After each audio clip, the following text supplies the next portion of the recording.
Alrighty. So we're on section 18.3 today. The title you can see says triangle proportionality theorem. Go ahead and cross off.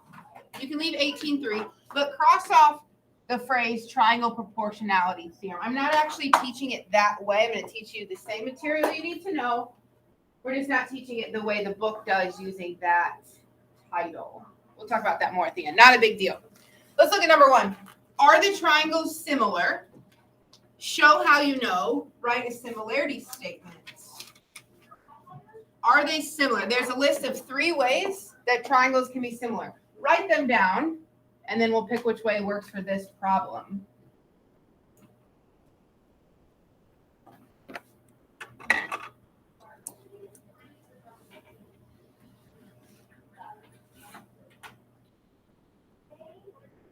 We should have AA. If 2 angles are congruent, triangles are similar.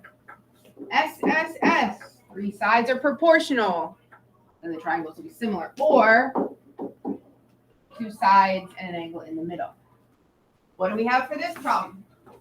Well, if I look at this big triangle, I don't know this whole side length and I don't know this whole side length. So if I don't even know 2 sides, I'm not going to be able to do those. Hopefully, I can get 2 angles to be alike. Let me make this a little bit bigger. Thoughts? What do you guys think about some angles that you see? Yeah. Very good. The small triangle has angle C. The big triangle has angle C. Do you remember what that exact overlap is called? Good, reflexive.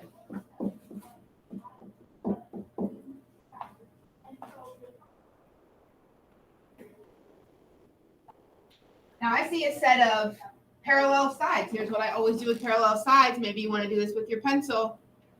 Extend them outside the picture. And draw a transversal. There's 2 options. Let's all do the same one. Let's go ahead and go with this transversal.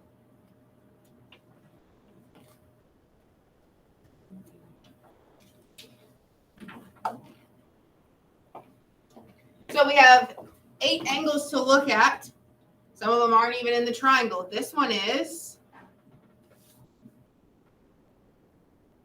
Down here, which of these are important? The one in the triangle.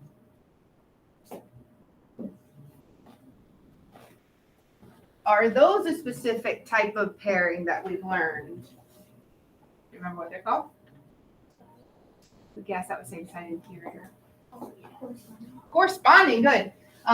So we can't go with interior, exterior because one's on the interior, it's the inside, on the outside. They are called corresponding. Notice of these 4 positions, it's the top one. Of these 4 positions, it's the top one. They're in the same corresponding place. So let's go ahead and write that down. Please be careful not to call this angle E. There's a lot of angle E's. Let's make our life easier. Let's call it angle 1 and angle 2. Corresponding.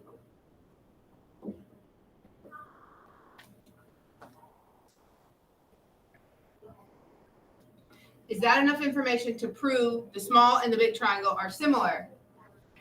Yes. Let's write triangles similar by A.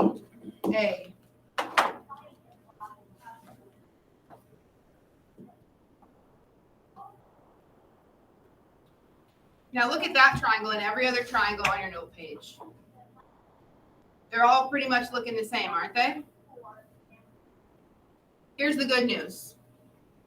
Anytime you have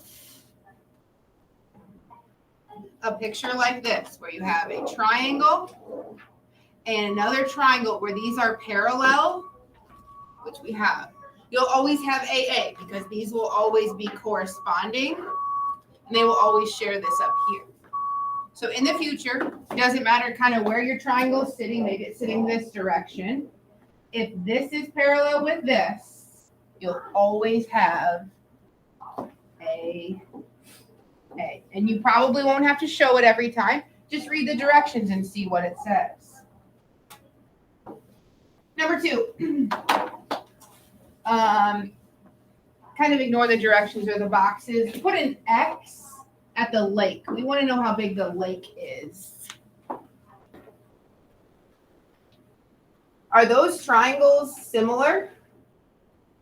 Yeah, what we just talked about. I've got a small triangle.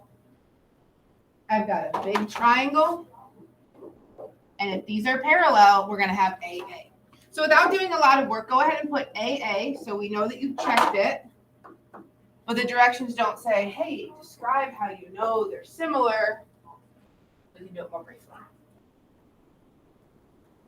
Do you remember a couple days ago in your notes when I said, I want you to redraw these triangles in the margin so they're not touching? That's what I want you to do, please. You can draw them in these boxes wherever you want. Redraw the small triangle. Try to draw it in the same orientation that it already is. And then label what you know.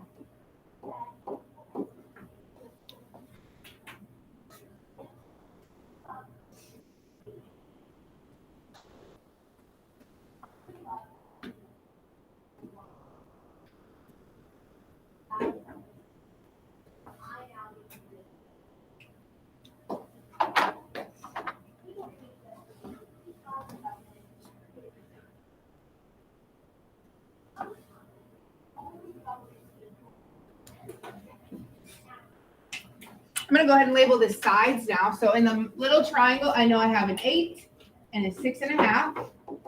And I put them looking just like at the top. Looks like I just took it out of the big picture.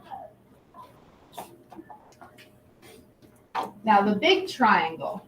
This whole side length is 12 and 6.5. So 18.5 for that full length. Don't know about this one. I have a little bit of information about this one. It's 8 and X both together. How do I write 8 and X both? Do I put 8X or 8 plus X? Yes, we're adding the two sides to make the full side. 8 plus X.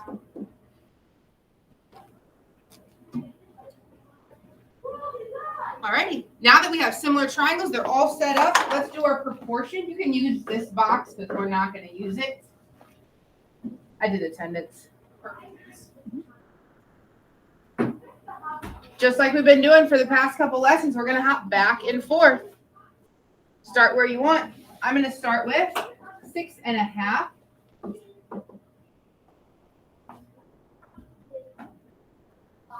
We should know, based on our drawing, 6.5 goes with 18.5. Am I going too fast? Okay. Jump back to the first triangle. So I'll go to 8 and 8 plus X. Should look a lot like yesterday. We did some cross multiplying yesterday with this plus sign. Remember to put in parentheses. Go ahead, give it a try. Cross multiply.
How'd we do?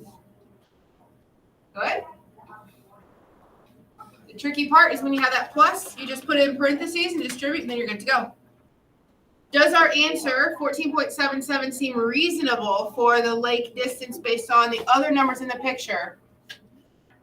It looks pretty good. So we're skipping that other box. Let's go down to number 3. It looks kind of like it, but this time I want you to put, let's not do X since we already did X. Let's go with F for flower patch. Let's call this F. That's our variable. And for the lake part, let's just leave it blank for now. I'll just leave it as lake. You could draw from what's above, or if we don't need to draw from above, we won't use it in case there was a mistake. Please start the same way. Draw both triangles just like they're sitting. Label everything you know. Hey, don't forget, put AA. We know they're similar.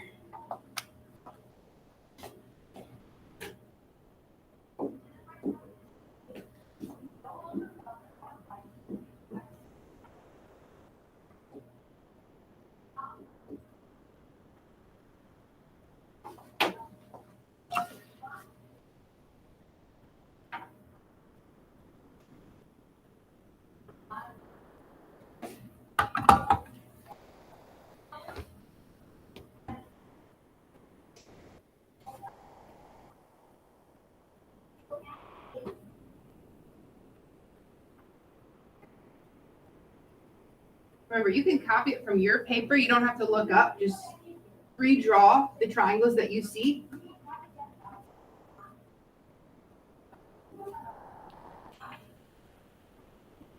Let's talk about labeling the big one. We know that this is the flower patch, so that's my variable F. This side of the triangle is 12 and 6.5, so 18.5. This side of the big triangle is the 8. I'm going to just put 8 plus lake. Again, if I need the number, I'll use it, but I'd rather not use a number that I found myself. We'll use this box over here because we're not going to use it for anything else. I think we can set up a proportion with what we have. We have a lot of numbers. Let's think about what would be smart to start with. If I go to 8, see, I'm going to have to go with that. Let's steer away from that. Why don't we do 6.5? Because that goes with 18.5.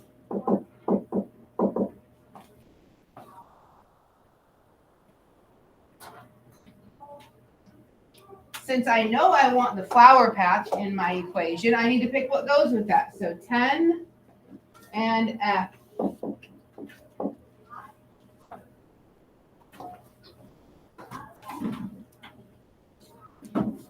Cross multiply.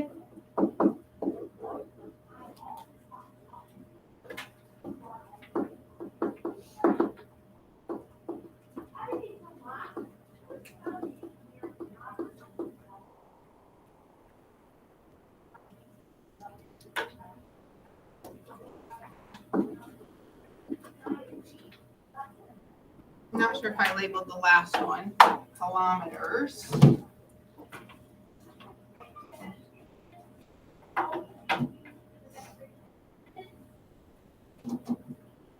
I think there's nothing new here today. We've already done all this.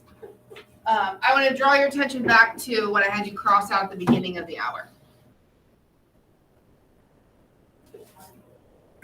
Your book has this really cool shortcut in section 18.3. I didn't use this shortcut. Here's why.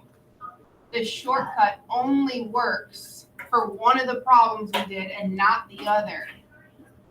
So if I teach you the shortcut, which they call the triangle proportionality theorem, it works, but only some of the time. Then I have to teach you a different way to do the other ones. So I decided I'm not going to teach that. I'd rather teach the students one way that works every time. Now, sometimes it's a little bit longer because you have to draw 2 triangles. But But if you think about how long that took you to draw 2 triangles, it was probably less than 20 seconds, right? It doesn't take too much extra time to do it correctly. Then you can do every problem the same way and get the correct answer. If you feel really confident with this and you're like, ooh, I want to know what the shortcut is, you can go learn it for yourself in the book, or Google it, whatever, but just make sure you learn when you can use that shortcut and when you can't. I would suggest do what we did, draw the 2 triangles, compare them, and you're good to go from there. All right. Let me pass out your homework.